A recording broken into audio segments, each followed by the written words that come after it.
శుక్లాం బ్రహ్మ విచారసార పరమామాద్యాం జగద్వ్యాపినీం వీణా పుస్తకధారిణీం అపయదాం జాడ్యాంధకారాపహాం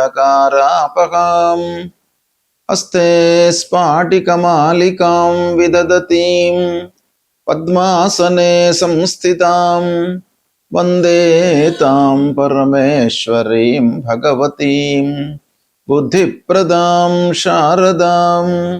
శ్రీ మహాగణాధిపతయే నమః. శ్రీ మహాసరస్వత్యై నమః. శ్రీ గురుభ్యో నమః.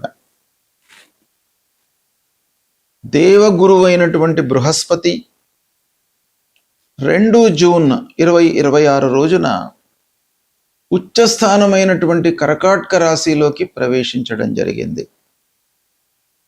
31 అక్టోబర్ 2026 వరకు కర్కాటక రాశిలో సంచరిస్తున్నాడు. తదనంతరం అతిచార రీత్యా సింహరాశిలోకి ప్రవేశించి 24 జనవరి 2027 వరకు సింహరాశిలో ఉంటూ తదనంతరం మళ్ళీ వక్రరీత్యా కర్కాటక రాశిలోకి వస్తున్నాడు. అది 26 జూన్ 2027 వరకు మళ్ళీ కర్కాటక రాశిలో ఉంటున్నాడు.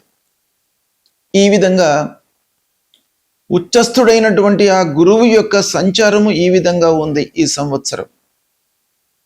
అయితే గురువు సాధారణంగా ఉచ్చస్థానంలో సంచరిస్తున్నటువంటి సమయంలో అందరికీ కూడాను ఒక శుభ ఫలితాలను ఇవ్వాలి అనేటువంటి ఒక దృక్పథంలో కోణంలో ఉంటాడు. అందరినీ కూడాను ఆదుకోవడానికి, అందరికీ మంచి చేయడానికి, అందరి మనస్సు లోపల కూడాను ధార్మికమైనటువంటి కార్యాలు చేసేటువంటి ఒక తత్వాన్ని డెవలప్ చేసే సంచారం అన్నమాట ఇది. అయితే ఇందులో కూడాను అందరికీ ఒకే రకమైనటువంటి ఫలితాలు ఉంటాయా అని అంటే ఉండవు. సాధారణంగా మనం గోచార ఫలితాలు చెప్పేటప్పుడు మొత్తం జాతకులను అందరినీ కూడాను 12 విభాగాలుగా విభజించి, అంటే మేషరాశి మొదలుకొని మీనరాశి వరకు 12 రాసులుగా విభజించి ఈ మొదటి వర్గంలో ఉన్నటువంటి వాళ్లకు గ్రహస్థితి ఎలా ఉంది ప్రస్తుతం, తదనుగుణంగా ఫలితాలు ఎలా ఉంటాయి అనేటువంటి ఒక దృక్పథంతో మనం ఫలితాలను చెప్తూ ఉంటాం.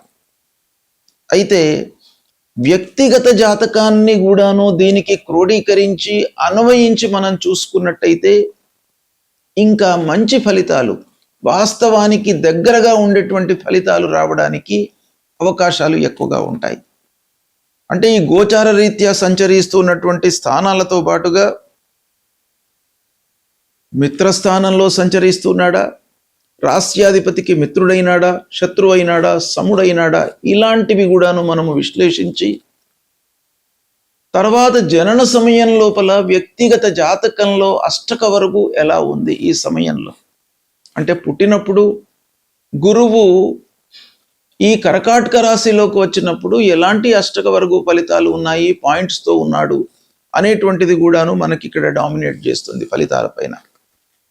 అంతేకాకుండా వేద గోచారము, ఈ గురువు సంచరిస్తూ ఉన్నప్పుడు మిగతా గ్రహాల యొక్క సంచారము, వాటి యొక్క ప్రభావము ఎలా ఉంది ఈ గురువు పైన అనేటువంటిది కూడాను ఉంటుంది.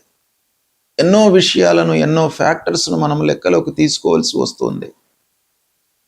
కాబట్టి సూక్ష్మంగా మనం ఫలితాలను చెప్పాలి అని అంటే వ్యక్తిగత జాతకాన్ని కూడాను మనము లెక్కలోకి తీసుకోవాల్సి వస్తుంది. ఈ గోచార ఫలితాలు అనేటువంటివి జాతకుడు జన్మించినటువంటి సమయంలో చంద్రుడు ఉన్నటువంటి రాశి ఆధారంగా చెప్పేటువంటి ఫలితాలు. గురువు ఉచ్చస్థానంలో సంచరిస్తున్నటువంటి సమయంలో ప్రతికూల ఫలితాలను పొందేటువంటి రాసులు, మిశ్రమ ఫలితాలను పొందేటువంటి రాసులు, మధ్యస్థంగా ఉండేటువంటి రాసులు ఏవి అనే విశ్లేషణను మనము ఒక్కమారు చూద్దాం. గోచార రీత్యా మనకు జన్మస్థానము, తృతీయ స్థానము, చతుర్థ స్థానము, షష్ఠమ స్థానము, అష్టమ స్థానము, దశమ స్థానము, ద్వాదశ స్థానము ప్రతికూల ఫలితాలను ఆ గురు సంచారము ఇస్తుంది అని మనకు శాస్త్రం చెప్తోంది. అయితే ఇందులో కూడాను అన్ని స్థానాలు కూడాను ప్రతికూలమైనటువంటి ఫలితాలే కాకుండా కొన్ని స్థానాలలో దేవగురు అయినటువంటి ఆ బృహస్పతి ఉచ్చ స్థానంలో సంచరిస్తున్నాడు. అంటే చాలా బలవంతమైనటువంటి పొజిషన్లో గురువు ఉన్నాడు. గురువు సహజంగా మంచి చేయాలి, దోహదం చేయాలి జాతకుడికి అనేటువంటిదే ఉంటుంది గురువు యొక్క సంచారం మూలకంగా. దాన్ని మనము ఉపయోగించుకోవడం పైన ఆధారపడి ఉంటుంది.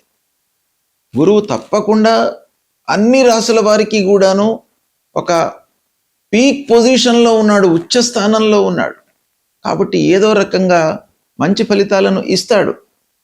అయితే శాస్త్రం ఏం చెప్తుంది అనంటే, ఉచ్చ స్థానంలో ఉన్నప్పటికీ గోచార రీత్యా దుస్థానమైనట్టయితే అది మిశ్రమ ఫలితం అవుతుంది. కాబట్టి దాన్ని కూడాను మనం లెక్కలోకి తీసుకోవాలి. ఆ విధంగా మనము చూసినట్టయితే మేషరాశి వారికి అర్ధాష్టమ స్థానంలో సంచరిస్తున్నాడు. కర్కాటక రాశి వారికి జన్మస్థానంలో సంచరిస్తున్నాడు. కుంభరాశి వారికి షష్ఠమ స్థానంలో సంచరిస్తున్నాడు. వృషభ రాశి వారికి తృతీయ స్థానము బాధక స్థానంలో సంచరిస్తున్నాడు. సింహరాశి వారికి ద్వాదశ స్థానంలో సంచరిస్తున్నాడు. తులారాశి వారికి దశమ స్థానంలో సంచరిస్తున్నాడు. ధనుస్సు రాశి వారికి అష్టమ స్థానంలో సంచరిస్తున్నాడు. ఈ విధంగా ఈ 7 రాసుల వారికి, ఈ 7 రాసులలో జన్మించినటువంటి వారికి ఈ గురువు యొక్క సంచారం మూలకంగా గోచార స్థానాలను మనం లెక్కలోకి తీసుకున్నట్టయితే ప్రతికూల ఫలితాలు ఉంటాయి. అయితే ఇందులో కొంత మనం లోతైన విశ్లేషణలోకి వెళ్ళి ఫలితాలను ఒక్కమారు చూసినట్టయితే, ఇక 3వ రాశి కుంభరాశి. ఈ కుంభరాశి వారికి ఎలా ఉంటుంది గురువు యొక్క సంచారము అని అంటే, 6వ స్థానంలో సంచరిస్తున్నాడు. 6వ స్థానము గోచార రీత్యా గురువుకు ప్రతికూల స్థానంగా చెప్పబడి ఉన్నది, దుస్థానం. అంటే ఉచ్చస్థుడై ఉన్నప్పటికీ గోచార రీత్యా దుస్థానంలో సంచరిస్తున్నాడు. కాబట్టి ఇక్కడ మనకు మిశ్రమ ఫలితాలను ఇచ్చే అవకాశాలు ఉన్నాయి. అయితే ఏ విషయాలలో మంచి జరుగుతుంది, ఏ విషయాలలో జాగ్రత్త పడాలి అనేటువంటి విషయాన్ని మనం చూసినట్టయితే, 6వ స్థానము సాధారణంగా రోగస్థానము, శత్రువులకు సంబంధించినటువంటి స్థానం, గిట్టని వాళ్లతో మనం ఎలా వ్యవహారం చేయాలి అనేటువంటి విషయాలను తెలిపేటువంటి స్థానం గనుక, అలాంటి స్థానం లోపల ఉచ్చస్థుడై గురువు సంచరిస్తూ ఉన్నాడు. కాబట్టి మీకు శత్రువులపై విజయము చేకూరేటువంటి అవకాశాలు ఉన్నాయి. ఆరోగ్యము కూడాను పూర్వము కంటే నయమవుతుంది, ఆరోగ్యంగా ఉంటారు. ఇకపోతే వ్యవహారాలు, కలహాలు, భేదాభిప్రాయాలు, కోర్టు వ్యవహారాలు, వీటన్నిటి లోపల కొంత ఉపశమనం మీకు లభిస్తుంది.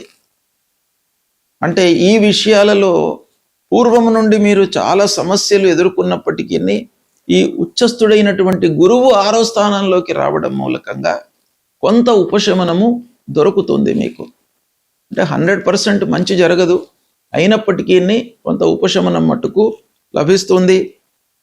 అంటే ఈ 6వ స్థానము కష్టానికి సంకేతం కనుక, మీరు కష్టపడి పని చేసినట్టయితే మీ లోపల ఒక విశ్వాసం పెరిగి తదనుగుణంగా ఫలితాలు అనుకూలంగా ఉంటే అవకాశాలు ఈ స్థానంలో బాగా ఉంటాయి. కాబట్టి దీన్ని సద్వినియోగపరచుకోండి. ఉచ్చ స్థానంలో గురువు సంచరించడం వల్ల కలిగే ప్రత్యేకత ఏంటంటే, సాధారణంగా గోచార ఫలితాలు గురువు మూలకంగా 1, 3, 4, 6, 8, 10, 12 ఈ స్థానాలలో సంచరిస్తున్నప్పుడు మనకు ప్రతికూలమైనటువంటి ఫలితాలను ఇస్తాడు. అంటే ఈ స్థానాలు బలహీనమైనటువంటి స్థానాలుగా మనకు గోచారం చెప్తుంది. అయితే ఇలాంటి స్థానాల్లో సంచరిస్తున్నప్పుడు గురువు ఉచ్చ స్థానంలో ఉండడం మూలకంగా మనకు కొన్ని మంచి ఫలితాలు చేకూరేటువంటి అవకాశాలు ఉన్నాయి. సాధారణంగా ఉచ్చ లోపల గురువు సంచరిస్తున్నటువంటి సమయంలో వ్యక్తిగత జాతకము ప్రబలంగా ఉండి, స్థానము అనుకూలంగా ఉండి, అన్నీ ఉన్నట్టయితే మనకు గురువు మూలకంగా అద్భుతమైనటువంటి ఫలితాలు కలుగుతాయి. ఇందులో ఒకటి లేకుండా ఉంటే మిశ్రమైనటువంటి ఫలితాలు కలుగుతాయి. కానీ ప్రధానమైనటువంటి గ్రహము గురువు ఉచ్చ స్థానంలో సంచరించడం మూలకంగా ప్రతి మనిషి లోపల ఒక ఆధ్యాత్మికత, ధార్మిక లక్షణాలు, దాన ధర్మ లక్షణాలు, ఎదుటి వాళ్లకు సహాయం చేసేటువంటి లక్షణాలను పెంపొందించేటువంటి అవకాశాలు ఉంటాయి. కుటుంబ విలువలకు గౌరవం ఇస్తారు. కుటుంబంలో పెద్దలు, కుటుంబ సభ్యత, కుటుంబ ఆచార వ్యవహారాలు ఎలా ఉన్నాయి అనేటువంటి విషయానికి కట్టుబడి వాళ్ళు మెదిలేటువంటి అవకాశాలకు కారకుడవుతాడు గురువు. అలాంటి విషయాలలో గురువు ఒకవేళ దుస్థానంలో సంచరిస్తున్నట్టయితే కొంత బలహీనమైనటువంటి ఫలితాలు ఉంటాయి. ముఖ్యంగా చదువు, జ్ఞాన సముపార్జన, అభివృద్ధి, మంచి చేయాలి అనేటువంటి సంకల్పము, సహాయం చేయడము, ఇలాంటి వాటిపైన కూడాను ప్రధానంగా ఫలితాలు ఉంటాయి.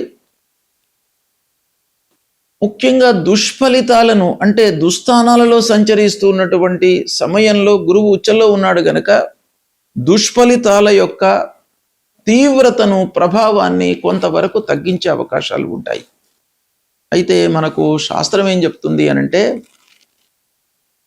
ఉచ్చగ్రహోపి దుస్థానగత సంపూర్ణ శుభం నదదాతి అని.